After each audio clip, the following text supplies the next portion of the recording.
Today we will learn how we can make our planet heaven.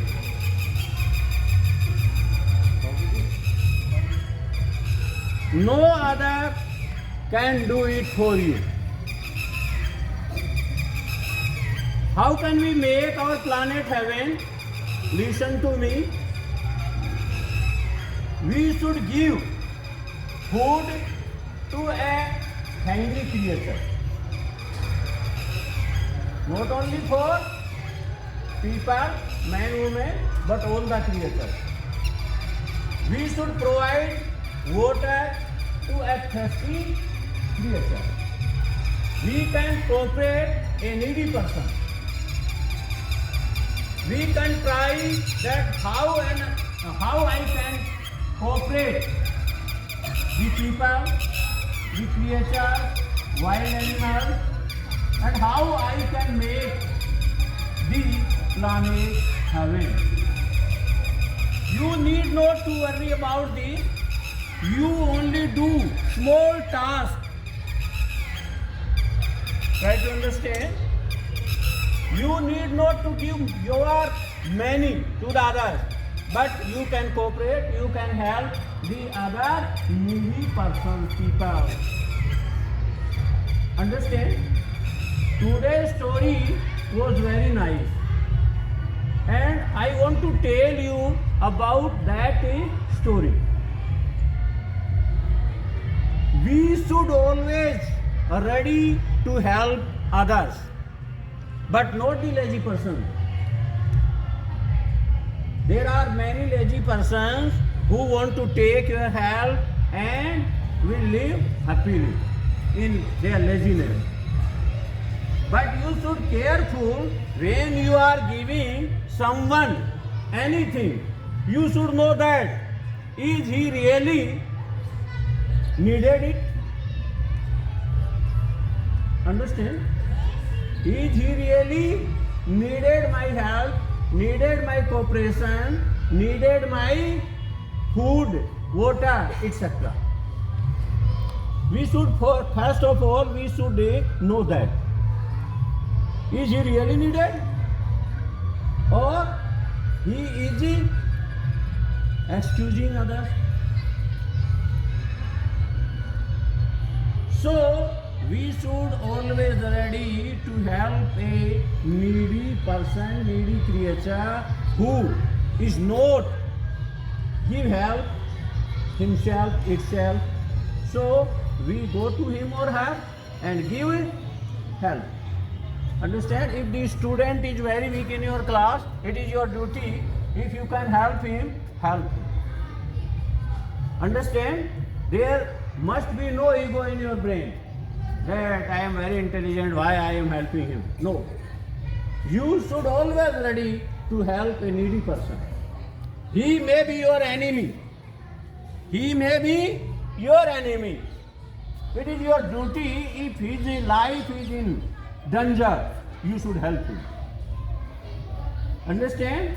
After that, you can give anything to him, but first of all, save his or her life. Then you can think about your enmity. Understand? A doctor should help the enemy soldier also, if he is needed. Understand? After that, you can send him to the police and you can arrest him. First of all, it is our duty to save anybody's life, if we can. Understand? आज आपको विश्व का एक महानतम sentence, छोटा सा sentence बताया जाएगा जिससे पूरी धरती स्वर्ग बन सकती है। आज इसी प्रकार का कोई प्रसंग आपके सामने था, उसमें हार जीत की इनकी चर्चाएं थी। अगर आप जीतना चाहते हो तो लड़ना ही बंद कर दो, लड़ो ही मत। समझ गए ना? तमाम तरह के तर्क वितरक कुतर्क आपको मिल जाएंगे कि कैसे नहीं लड़े। आप जितनी भी आज तक लड़ाइयाँ हुई हैं, चाहे आपकी घरेलू झगड़े हो, चाहे कोई राष्ट्रों के आपस में लड़ाई हो, कभी भी जीत करके भी वो जीते नहीं। और सारे फसाद की जड़ बच्चों मनुष्य है, मनुष्य। जानवरों की संख्या आज से चाहे डबल 4 गुना हो जाए, प्रकृति को कोई संकट नहीं है, कोई नुकसान नहीं है। लेकिन आप कल्पना करो, मनुष्यों की संख्या अगर डबल भी हो जाए, 7.5 अरब से 15 अरब हो जाए, तो आप सोच सकते हो क्या क्या हो जाएगा। आपका सांस लेना मुश्किल हो जाएगा, आपका जीना दुभर हो जाएगा। ऐसा क्यों हो रहा है? क्योंकि मनुष्य जन्मजात बेईमान नहीं है, झूठा और मक्कार नहीं है। जन्म लेते समय बिल्कुल इनोसेंट होता है, बिल्कुल निर्दोष होता है, उसमें कोई कमी नहीं होती। उसके बाद वो सारी फसाद की जड़ें सीखता है। और बसों के अंदर भी, स्कूल बसों में भी ऐसा मैंने सुना है, कई बच्चे ईर्ष्या रखते हैं। कोई प्रिंसिपल मैडम से रखता है, कोई टीचर से रखता है, उनके बारे में कुछ न कुछ बोलते रहते हैं, उनके छोटे नाम बोलते हैं, मेरे को प्रोग्राम में नहीं लिया, ये नहीं लिया। आप सोच के देखो कितना भयंकर नुकसान करते हो। एक सेंटेंस याद करना है, जीतना चाहते हो तो लड़ो ही मत। और दूसरी चीज जो मैं खास बताने जा रहा हूं, ये बिल्कुल साइंटिफिक है। अगर आप किसी से ईर्ष्या करते हो, जलन करते हो, तो आपके फोड़े फुंसी होंगे चेहरे पर। ये फैक्ट है। अगर आप अपने उस क्रोध को, उस ईर्ष्या को बहुत ज्यादा दबाते हो अंदर, तो आपके शरीर के अंदर जगह जगह ट्यूमर हो जाएंगे और आपको चीर फाड़ा जाएगा और उससे बाहर वो गंदगी निकाली जाएगी। ये प्राकृतिक नियम है।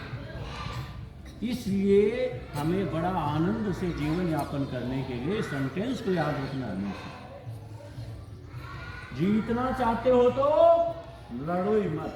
ये आप सब पर लागू होता है। बहुत बार आप अपने क्लासमेट से अड़ोस पड़ोस में झगड़ते रहते हो, आपके पेरेंट्स आपस में झगड़ते रहते हैं, पड़ोस में झगड़ते रहते हैं, और ये झगड़े जब बड़ा रूप ले लेते हैं तो 2 राष्ट्र भिड़ जाते हैं। 2 राष्ट्रों में भी आपको मैं ये गारंटी देता हूँ, 2 ही होते हैं झगड़े की फसाद। कभी भी देख लेना, 2 राष्ट्रों की आपस में लड़ाई होगी तो वो 2 व्यक्ति ही जिम्मेदार होंगे उसके लिए। वर्तमान समय में 1 साल से भी ऊपर युद्ध चल रहा 2 देशों के बीच में, रशिया और यूक्रेन के बीच। Who are responsible for this?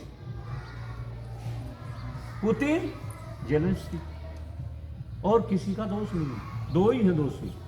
तो किसी भी झगड़े के लिए आप देख लेना, ज्यादा का दोष नहीं होता, फिर वो संलग्न होते हैं और मजबूरी में। झगड़ा 2 से ही स्टार्ट होता है, तू मैं छोटी छोटी चीजों से स्टार्ट होता है, और फिर हो सकता है वो झगड़ा बड़े विश्व युद्ध का रूप भी ले ले, लेकिन शुरुआत छोटे से होती है हमेशा।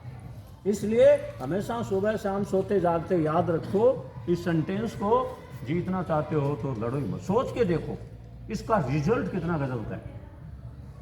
आपके घर में, परिवार में, अड़ोस में, पड़ोस में, गांव में, देश दुनिया में शांति छा जाएगी नहीं छा जाएगी। इस सेंटेंस पर अमल करें, इस पे काम करें। समझ रहे हो? तो यहां रोजाना एक बच्ची 5 जीके की क्वेश्चन बोल रही है, उसमें इंग्लिश में बोल रही है, तो आपका बड़ा फायदा है। रोजाना आपके पास 5 जीके क्वेश्चनों का संग्रह हो रहा है, तो साल में लगभग 1500 जीके की क्वेश्चन हो जाएंगे। 10 साल पढ़ते हो तो आपके पास 15,000 सुंदर सुंदर प्रश्नों के संग्रह हो जाएंगे। कितना बढ़िया। फिर उसको कैसे वो बच्चा बोल रहा है उसकी आप कॉपी करके सीख सकते हैं। वो ही नहीं, वो कल बोर्ड की बच्ची है, वो चली जाएगी, तो उसके बाद और बच्चे तैयार रहो कि इसके बाद में इसकी जगह मैं भी। समझ रहे हैं ना? उसके लिए प्रिपरेशन अभी से स्टार्ट कर दो। कैसे बोल रही है, कहाँ से जीके क्वेश्चन ला रही है, कैसे उनकी ट्रांसलेशन हो रही है या पहले से ट्रांसलेटेड है, तो उस पर काम करना स्टार्ट कर दो। ये नहीं कि आज तो फलाना बच्चा आया ही नहीं, प्रेयर कैसे होगी। नो, इस दुनिया में चाहे अमेरिका का राष्ट्रपति मर जाए, आज इसी समय मर जाए, भारत का प्रधानमंत्री मोदी इसी सेकंड मर जाए, ये दुनिया ऐसी चलेगी। उस जगह को कोई न कोई मेकअप कर देगा, उसको कर देगा उस जगह। इसलिए ये चिंता मत करो कि हमारे से ही चल रहा है घर, हम शादी ब्याह अटेंड नहीं करेंगे तो शादी ब्याह होगा ही नहीं। आप विचार ये करो, इस समय मुझे कहाँ होना ज़्यादा ज़रूरी है, वहीं काम करो। क्या करना ज़रूरी है, वहीं करो। ऑलवेज इस चीज़ को याद रखो, जीतना चाहते हो तो लड़ो ही मत, सौरभ बन जाएगी। यही तो मैं कह रहा था, how can we make our planet heaven, हम अपने इस ग्रह को, नक्षत्र को सौरभ कैसे बना सकते हैं। आपने सुना है रामराज हुआ है, भारत के अंदर कई राजा इतने धर्मात्मा होते थे, बड़ा सुख चैन होता था, उस पर जनता आज भी फख्र करती है। चाहे वो आप हर्षवर्धन का नाम ले लो, चाहे वो आप चंद्रगुप्त मौर्य का ले लो, चंद्रगुप्त विक्रमादित्य का ले लो, अशोक महान का ले लो, महाराणा प्रताप के शौर्य को ले लो, वो चीज़ें उन्होंने गजब की हैं, उस चीज़ को वो जिए हैं, इसलिए आज हम उसको याद कर रहे हैं। और आपके अंदर भी सारा ब्रह्मांड सूक्ष्म रूप में समाया हुआ है। आप, मैंने बताया था, सारे काम कर सकते हो जो किसी ने आज तक किए हैं, और मैं कह रहा हूं उनसे भी बढ़िया कर सकते हो। किसी ने रिकॉर्ड बनाया है तो तोड़ने वाले आ जाते हैं, लेकिन रिकॉर्ड भी ऐसा बना के छोड़ो कि तोड़ ही नहीं सके कोई। जैसे 10वीं में 600 नंबर का पेपर होता है, 600 में से 600 मारो, कोई नहीं तोड़ पाएगा कभी भी रिकॉर्ड। 8वीं में 600 मारो, कोई नहीं तोड़ पाएगा आपका रिकॉर्ड। 12वीं में 500 है, 500 के 500 मारो, कोई नहीं तोड़ पाएगा आपका रिकॉर्ड। अदरवाइज तोड़ने वाला आ जाएगा तुरंत आपका रिकॉर्ड। इसलिए रोज तत्पर रहो। ये बड़ी आपके अंदर बड़ी शांति और आनंद पैदा करेंगे चीजें। लड़ना चाहते हो तो लड़ाई हो, सीधी सी बात है। जीतना चाहोगे तो लड़ना बंद करो, लड़ो ही मत। और ये सारी जगह इंप्लीमेंट करो। आप में घर में भी ये करो। आपका घर है, वहाँ मतभेद होते हैं, कहते हैं दो बर्तन होते हैं, आपस में भिड़ते हैं, टकराते हैं, खनखनाते हैं, लेकिन वहाँ तुरंत आप ये सुनते हैं, जोर से बोलो, जीतना चाहते हो तो लड़ो ही मत, हंस के बोलो, तो तुम्हारे पेरेंट्स जो लड़ रहे हैं उनको भी हंसी आ जाएगी। कोई छोटा बच्चा 4 साल का भी सेंटेंस बोल सकता है, जीतना चाहते हो तो लड़ो ही मत, जीतना चाहते हो तो लड़ो ही मत। और तुमको रोक सकता नहीं, अच्छे काम के लिए कोई रोकेगा नहीं। समझ गए ना? अगर रोके तो कहते क्या फिर हम अपना जीवन का अंत कर लें? ये बता दो हमें, तो सोचने पर मजबूर हो जाएंगे। समझ रहे हो ना इन बातों को? तो जीतना चाहते हो तो लड़ो ही मत, दुनिया आपके कदम चुन रही। इसीलिए भारत के भाग भाग के आ रहे हैं, भारत में शांति खोजने की कोशिश कर रहे हैं। भारत में शांति थी और फिर हो जाएगी भारत में। बाहर सोने की चिड़िया था, फिर हो जाएगा बाहर, और होता जा रहा है। अब यूक्रेन रशिया का युद्ध भी दुनिया, अमेरिका का राष्ट्रपति जो बाइडेन तक कहता है कि भारत इस युद्ध को रोक सकता है, तो कुछ न कुछ उनके पास है। शुरुआत से ही भारत का जो नेता है वो उनको कह रहा है कि युद्ध किसी समस्या का समाधान नहीं है। इसलिए सदैव याद रखो, जीतना चाहते हो तो लड़ो ही मत, चाहे वो क्लास हो, घर हो, कुछ भी हो, बस में, ट्रेन में, कहीं पर भी। हम छोटी छोटी बातों के लिए मर मिटते हैं, हत्याएं हो जाती हैं। ठीक है, okay, thank you, have a nice day, see you tomorrow.